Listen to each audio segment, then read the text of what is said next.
넣었다. 아멘. 예수님 당시 이스라엘 사람들은 대부분 유대교 안에 있었습니다. 유대교. 그런데 그 유대교 안에는 여러 파가 있었습니다. 바리새파, 사두개파, 아스네파라는 파가 있었습니다. 오늘날 기독교에 개신교가 있고 카톨릭이 있고 동방정교회가 있는데 참 다르잖아요. 마찬가지로 유대교회도 정말 달랐어요. 바리새파 사람들은 부활이 있다고 믿었는데 사두개파 사람들은 부활이 없다고 믿었던 사람들의 그룹이니까 같은 유대교 아니지만 너무 틀리죠.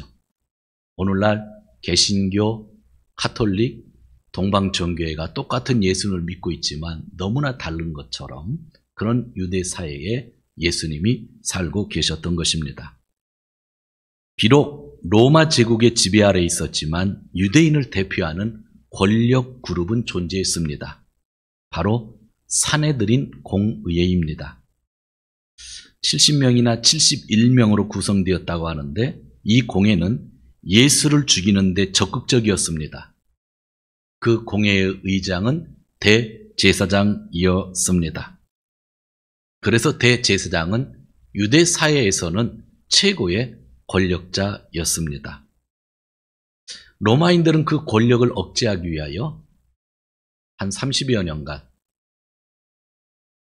대제사장의 두루마기가 있잖아요. 그것을 뺏어가지고 안토니아 수비대에서 보관하기도 했다는 기록이 남아있을 정도로 철저하게 유대인의 권력을 없애려고 했었습니다. 그런데 이 산헤드린 공회에는 또 장로들이 있었는데 번역을 잘하면 아마 원로라고 번역하는 것이 좋습니다. 유대 사회에 원로들이 있었습니다. 귀족 가문의 원로들이죠. 그리고 이 산헤드린 공회에 빼놓을 수 없는 사람들이 율법학자들인데 율법학자들 가운데는 바리새파 사람들이 의외로 많이 있었습니다. 얼마나 재미난 이야기가 있는가 하면 율법학자랑 대제사장이 길을 걸어갈 때 백성들이 대제사장에게 먼저 인사를 하는 것이 아니라 율법학자에게 먼저 인사를 했던 그런 기록이 남아있을 정도로 당시의 율법학자들은 서민들 사이에서는 아주 큰 영향력을 가지고 있었다고 합니다. 그래서 성경을 보면 예수님이 율법학자들이나 바리새인들에 대한 기비시, 엄격한 말씀은 많은데 대제사장에 대해서는 그렇게 많지 않은 이유가 실질적으로 백성들에게 영향을 끼쳤던 것이 율법학자나 바리새파 사람들이었기 때문입니다. 오늘 본문에는 율법학자가 나오고 과부가 나옵니다. 연결된 본문으로 제가 설교를 하려고 합니다. 그러면서 정말 오늘 하나님이 우리에게 주시는 좋은 신앙인이라고 하는 것, 창립 94주년을 맞이한 동경 기독교인들이 어떤 신앙인의 모습을 가져야 되는지를 보여주고 있는 말씀이기도 합니다. 먼저 38절에서 40절은 율법학자들에 대한 이야기입니다. 여기서 예수님은 아까 우리가 읽었듯이 율법학자들을 조심하라고 그랬습니다. 뭐를 조심해야 하는가 하면 그 첫 번째가 그들의 멈추지 않는 명예욕입니다. 축일에는 두루마기 예복을 율법학자들도 입었습니다. 이들은 그 예복이 자랑스러워서 예복을 입고 여기저기 다니기를 좋아했습니다. 왜냐하면 예복 입은 율법학자들을 보면 백성들이 인사를 하니까 인사받고 싶어서 명예 때문에 예복 입고 이 축일이 되면 막 돌아다니기를 좋아했던 사람들입니다. 율법학자들이 지나가면 사람들은 하던 일을 멈추고 선생님, 랍비요, 선생님이라고 부르고 나이 많은 율법학자가 지나가면 아버지, 아버님이라고 불렀습니다. 그것을 율법학자들은 너무나 좋아했습니다.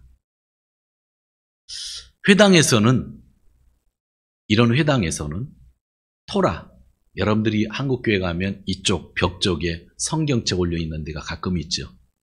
회당의 이쪽 벽 쪽에 토라가 있는데 토라 앞에 앉기를 좋아했습니다. 일본 교회도 그렇고 한국 교회도 그렇고 강대상 뒤에 의자들이 있잖아요. 높은 데잖아요. 거기에 앉기를 좋아한 겁니다. 전 이 성경 때문에 절대로 이 위에다 의자를 만들지 않아요. 뭐 행사 때 어쩔 수 없이 좁아서 만들긴 하지만 그 이유는 그 만들었으면 율법학자들, 예수님이 비판한 율법학자들과 똑같으니까. 순서 맡은 사람들이 와서 기도하고 설교하는 건 좋은데 성경책을 뒤로 두고 사람들 앞에 다리 꼬고 앉아있는 거, 그거는 예수님이 아주 비판한 내용이라는 거죠. 그러나 율법학자들은 그렇게 살아왔던 거예요. 그리고 잔치집에 유명한 율법학자가 가는 것은 큰 영광이었죠. 그래서 사람들은 좋은 자리를 율법학자들에게 만들어 두었습니다. 이런 율법학자들을 조심하라고 했어요. 그게 명예욕을 조심하라는 겁니다. 그 다음엔 소유욕입니다. 이 사람들은 소유하는 것에 아주 욕심이 많았던 사람들입니다. 1세기경에 율법학자들은요, 월급이 없었습니다. 대제사장이나 제사장은요, 성경에 쓰여있는 대로 월급을 줘야 돼요. 그래서 가난하게 주지도 않고 부자가 되지도 않고 정말 먹고 사는데 불편 없이 주내야 됐습니다. 그래야 일을 하니까. 나라가 폐허하고 나라가 망할 때는 제사장들이 월급을 못 받을 때입니다. 제사장들에게 월급을 제대로 둬야 된다는 것이 성경의 얘기죠. 그런데 율법학자는 월급이 없었어요. 그래서 자기 일을 가졌어요. 사도 바울은 율법학자에게 배운 사람이니까 율법학자 비슷한 사람이라고요. 그가 천막치는 일을 했다고 하잖아요. 그런데 문제는 말씀을 연구하고 가르치다 보면 그거로 살 수가 없잖아요. 그러니까 누구 어려운 사람을 찾아가서 기도해주고 헌금을 받는 거죠. 모금을 하는 거죠. 사람들이 자선을 하면 그거를 갖는 거죠. 그런데 자기 말하는 걸 잘 듣는 사람 중에 한 부류가 있습니다. 그것이 과부들입니다. 과부들은 힘이 없잖아요. 남편이 없잖아요. 의지할 데가 없잖아요. 돈이 없잖아요. 옛날엔 전쟁이 많아서 남자들이 나가서 전쟁터에서 되게 많이 죽었거든요. 그래서 과부들이 너무 많이 생겼는데 어느 날 율법자가 와서 너 잘 되게 해준다고, 네 자녀를 위해서 기도해 준다고 하면 싫어할 과부들이 어디 있겠어요. 그래서 그 가산을 다 뺏는 거죠. 기도하면서 10,000원 받고, 기도하면서 100,000원 받고. 오늘날도 이런 사람들이 좀 있다는 것 같아요. 그게 율법학자들인 거예요. 그런 율법학자들의 소유욕, 그것을 예수님이 조심하라고 한 겁니다. 그러니까 율법학자들의 명예, 소유, 이 욕심들을 너희가 조심하라 하고 있죠. 명예욕과 소유욕, 기득권에 눈이 멀으면 정의를 이야기하지 못합니다. 성경을 이야기하는 것 같지만 의의는 절대로 이야기하지 못해요.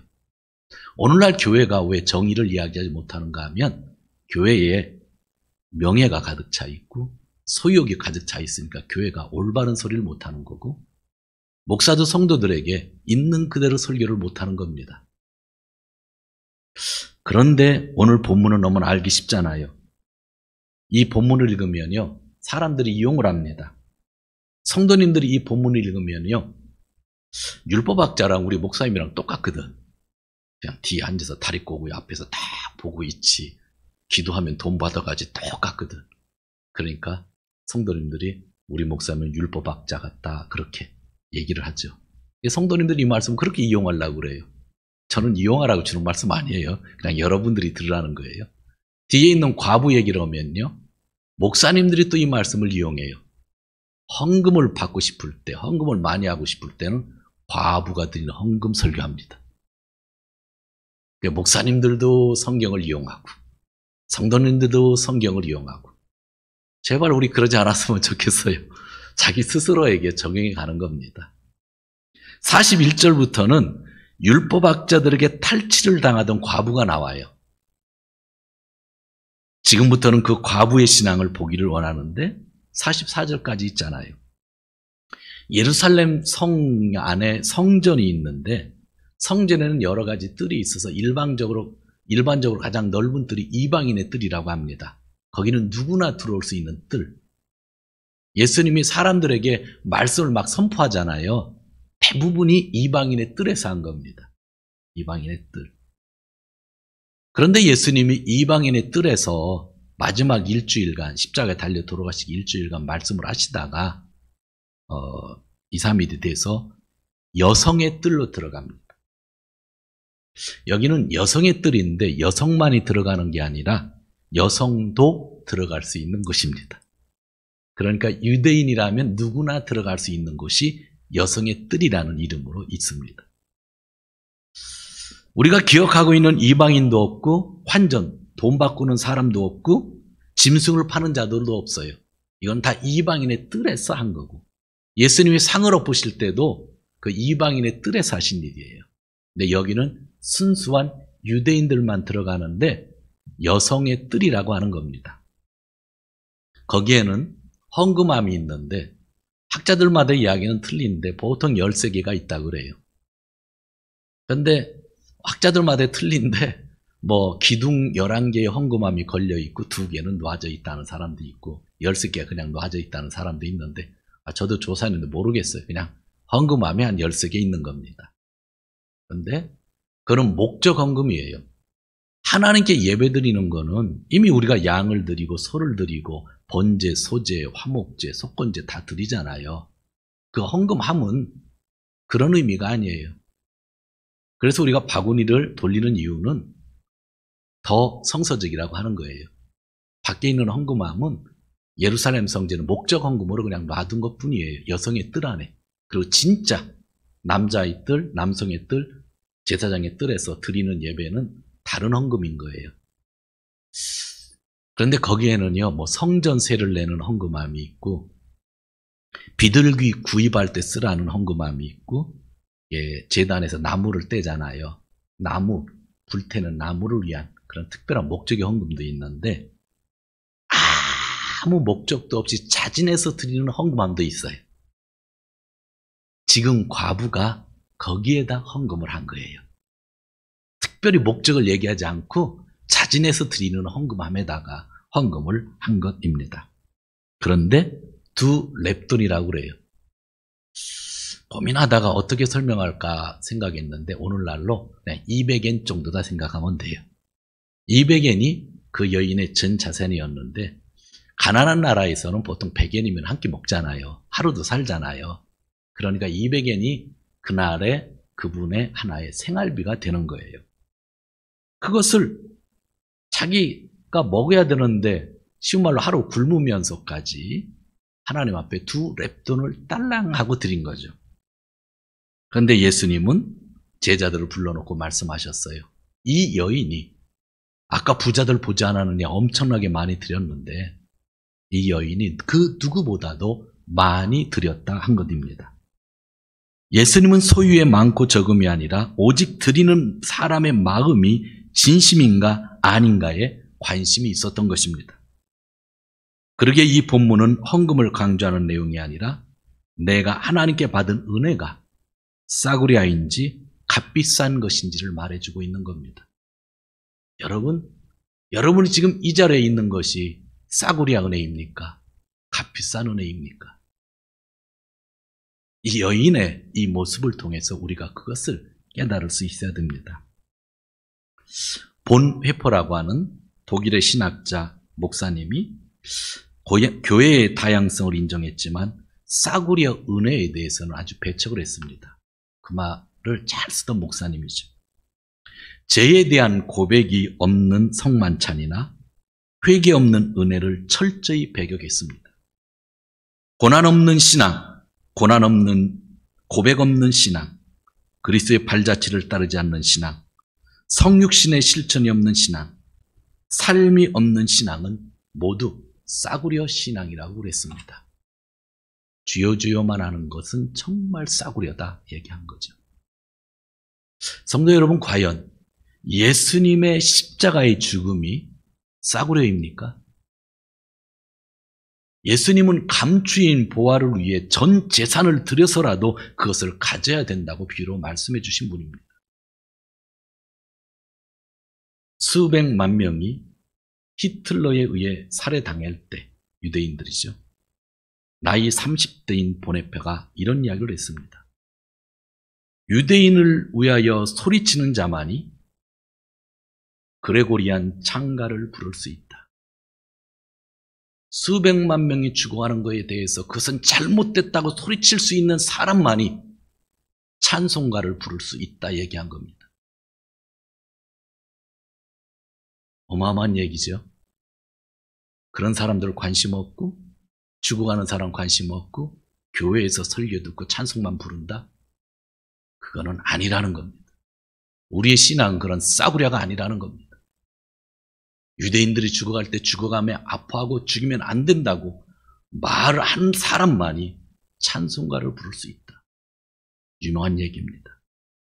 신앙이 개인적이 될 때 그것을 신념이라고 합니다. 잘 기억해야 됩니다. 신앙이 개인에게 집중되면 신앙이 아닙니다. 신념입니다. 공동체를 위한 것이 좋은 신앙입니다. 저는 신앙을 얘기할 때 공동체를 위한 신앙을 얘기하는 거고, 오늘 장로님과 권사님들이 세워질 때 우리 공동체 교회일이라는 거고, 이분들이 교회를 위해서 하나님을 위해서 봉사해야 되는 직분이라고 저는 그렇게 생각하고 있는 겁니다. 1943년 4월 5일 비밀경찰 게슈타포에게 히틀러 암살 계획에 가담했다는 혐의로 체포되어 2년 동안 강제 수용소를 옮겨 다녔습니다. 그는 1945년 4월 9일에 교수형에 처해졌는데 그의 나이 39이었습니다. 보네퍼는 다음과 같은 말을 남기고 교수대로 끌려갔습니다. 이것이 마지막입니다. 그러나 나에게 있어서 삶의 시작입니다. 부활을 믿으니까요. 삶의 시작이 되는 거예요. 보네페가 처형된 지 3주 만에 히틀러는 자살했고 독일은 1945년 5월 8일에 패배를 했습니다. 보네페는 감옥에서 편지도 써서 옥중서신이라는 걸 제가 가지고 있는데 또 동료에게 이렇게 말했습니다. 만일 어떤 미친 운전사가 사람들이 많이 다니는 인도 위로 차를 몰아 질주한다면 목사인 내 임무는 희생자들의 장례나 치러주고 가족들을 위로하는 일만 하는 것이 아니라고, 그런 것이라고 생각하지는 않습니다. 나는 그 자동차에 올라가서 그 미친 운전사로부터 핸들을 빼앗을 것입니다. 그래서 우리가 그를 행동하는 신앙인이라고 하는 별명을 붙여준 겁니다. 목사 일은 죽은 사람을 장례 치르는 일만 하는 게 아니라는 거예요. 그 가족을 위로하는 것이 아니라 미친 사람이 차를 몰고 인도로 차를 몰고 가면 올라가서 그 사람을 끌어내리는 것이 신앙이라고 하는 거죠. 예수님이 3번이나 고난의 길을 말씀하셨을 때에 베드로의 분노가 폭발했고 제자들은 누가 크냐 하며 싸웠고 요한 형제는 그들의 권력만을 구했습니다. 십자가와 고난이 없는 신앙은 기독교의 신앙이 아니라 기복을 강조하는 샤머니즘에 불과합니다. 오늘 성경에 나오는 이 과부에게 무슨 일이 있었는지는 모릅니다. 왜 그 헌금을 드렸는지 아무도 몰라요. 200엔이 전 재산이었는데 왜 그걸 드렸는지 성경에 쓰여 있지를 않아요. 제가 이 말씀을 가지고 묵상해 봤어요. 그냥 예수님이 이 여인은 다른 부자들보다 더 많이 하나님께 드렸다 얘기하는 구절을 마음에 담고, 그래도 오늘 설교 때 오늘은 내가 적용한 걸 나누고 싶었어요. 과부에게 있어서 2렙돈은 그날의 양식인데 왜 양식값을 드리고 금식하려 했는지 처음에 이해가 되지 않았어요. 설교를 준비하고 정리하다 한 가지 생각이 떠올랐어요. 그래서 함께 생각해 보려는 거예요. 이 본문의 자리는 며칠 후면 6월절과 무교절이 시작하는 자리입니다. 그래서 지금 전국에서 수많은 사람들이 예루살렘으로 몰려들고 있고, 바로 얼마 전에 예수님은 예루살렘에 들어갈 때 호산나 찬양하는 무리들이 너무 많았던 거 기억하잖아요. 그것은 6월절 절기를 맞이해서 전국에서 몰려드는 사람들이 있었기 때문에 그 찬양이 가능했던 거예요. 지금 그 자리예요. 6월절 절기, 무기절의 절기 안에 이 여인이 2렙돈을 드린 거예요. 그 과부에게 있어서 2렙돈이 생활비 전부였다고 한다면 한 가지 생각해 볼 수 있는 너무나 쉬운 일이 있어요. 이스라엘 백성들은 6월절 날에는 반드시 6월절 양을 잡습니다. 그리고 가족이 둘러앉아 양고기를 먹습니다. 이스라엘이 구원받아 1500년 동안 정기적으로 6월절에 집회를 지켰고 지키지 못할 때가 제일 타락했던 때고 좋을 때는 언제나 매년 6월절을 기억했습니다. 그런데 그 여인은, 과부는 양을 잡을 만한 돈이 없는 겁니다. 2렙돈이 하루의 생활비였던 사람이 며칠이면 6월절이 오는데 어떻게 양을 잡을 수가 있어요? 잡지 못하는 거예요.